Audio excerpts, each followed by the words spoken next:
2, 3, 1. Hai Pak Budi, Om Tante. Tante Friska mau kasih PR bagi yang berminat, bagi yang cocok.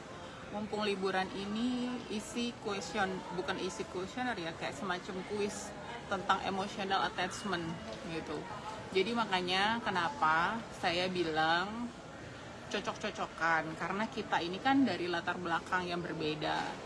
Nun sewu, kita ini berbeda juga dari awal pembuatan, dari orang tua, dari sel telur dan sel dari orang tua kita. Jadi makanya sebisa mungkin diam, kalian telaah sendiri. Kalau kalian memang tidak bisa, makanya kalian perlu dan butuh bantuan profesional. Jadi normalisasikan daripada tanya ke temen. Satu, takut bocor. Kedua, memang mereka benar-benar ahli. Jadi mohon maaf lahir dan batin juga, secara tidak langsung saya Friska sudah mengambil alih tugas para psikiater gitu. Dulu kan nggak ada edukasi kayak gini. Jadi mumpung nih kan menjelang liburan akhir tahun, kalian bisa ngecek anak masing-masing yang dititipkan. Kalau yang belum dititipkan putra dan putri, kalian bisa ngecek pasangan sendiri.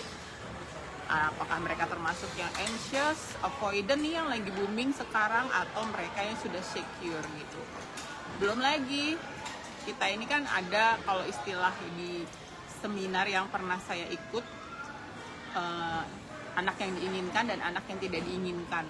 Itu pasti juga berbeda secara psikologi, secara personal pasti mereka bawaannya juga berbeda. Nah, nyambung itu juga, makanya dilihat keluarga besar, apakah banyak anak yang diinginkan atau banyak anak yang tidak diinginkan, atau banyak anak yang tidak diinginkan.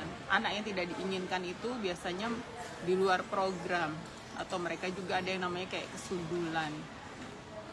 Jadi makanya dengan terus terang, kenapa kalian sendiri berusahalah untuk bertanya di keluarga besar sendiri. Kalau masih ada saudara, om, tante, Pak De, Bude, kalian bisa tanya.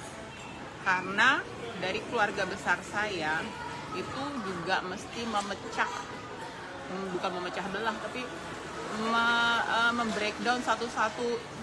Oh, ini dari keluarga ya, ini seperti ini gitu. Jadi kita sudah cukup sibuk untuk gimana caranya menjadikan anak-anak rumah Gelawin itu anak-anak yang lebih baik daripada kita orang tuanya.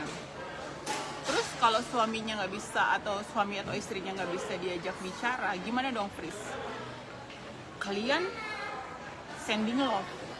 Makanya saya juga banyak menggadang-gadangkan belajar dengerin juga konten-konten podcast kesadaran, ngaji Roso.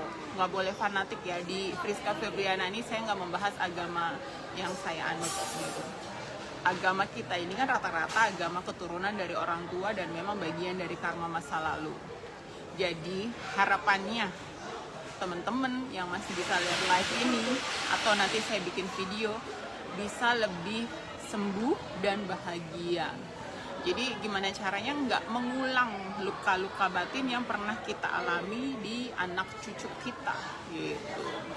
Jadi banyak-banyaklah diam dan introspeksi. Pasangan-pasangan kita itu adalah cermin-cermin yang nggak kelihatan, tapi terus mereka hadir di situ. Termasuk yang pelita hati, maksudnya pelit gitu.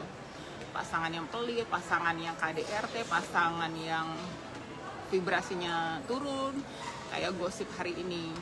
Gosip hari ini kan, dan kemarin pasti kalian juga pasti selalu update kan. Nah, daripada sering dengerin update-update berita selebritis, lebih baik kalian telaah deh. Atau minta anaknya buat genogram. Genogram tahu kan, bagian keluarga itulah, dari kakeknya, neneknya gitu. Bukan saya tidak mau dengerin lagi.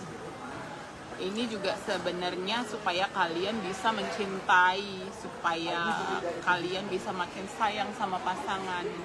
Kalian paham, ditambah lagi kalian sudah mengerti misi hidupnya kalian di dunia ini apa. Gitu.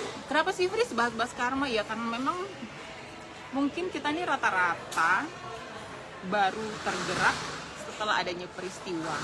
Kalau nggak ada peristiwa mungkin kuping kita nih masih ketutup gitu, mata pun masih mungkin merem gitu. Makanya dengan aneka peristiwa di keluarga besar membuat saya, syukurnya saya cukup peka gitu, dan saya merayakan hidup itu ya dengan bersyukur gitu. Jadi apapun masalah keluarga kalian, tidak ada kisah yang salah, semuanya itu memang sudah tuayan dari yang kalian lakukan di kehidupan lalu dan kehidupan masa lampau, gitu aja. Jadi kalian juga belajar deh dengerin podcast kesadaran itulah. Makanya Tante Friska bikin YouTube itu sebagai ucapan syukur, dan saya termasuk orang yang nggak bisa gadang-gadang sounding gini, hey like ya, share, subscribe, kayaknya nggak pernah gitu. Dan saya itu lebih seneng makanya bikin udah ada beberapa ribu baru saya announce. Nah ini ada hubungannya juga dengan kepribadian human design yang jenis-jenisnya projector, manifestor, ya seperti itulah gitu. Makanya mumpung liburan kalian belajar ya tentang numerologi, HDTX ya, human design, terus apa lagi, kita ini cocok-cocokan antara weton, golongan darah. Nah gitu. Jadi belajar, tolong apapun itu gimana caranya nggak dihubung-hubungkan dengan agama. Semoga cukup dipahami. Mari makan mas mbak, jajannya gantian. Salam damai, namaste, rahayu, ciao ciao.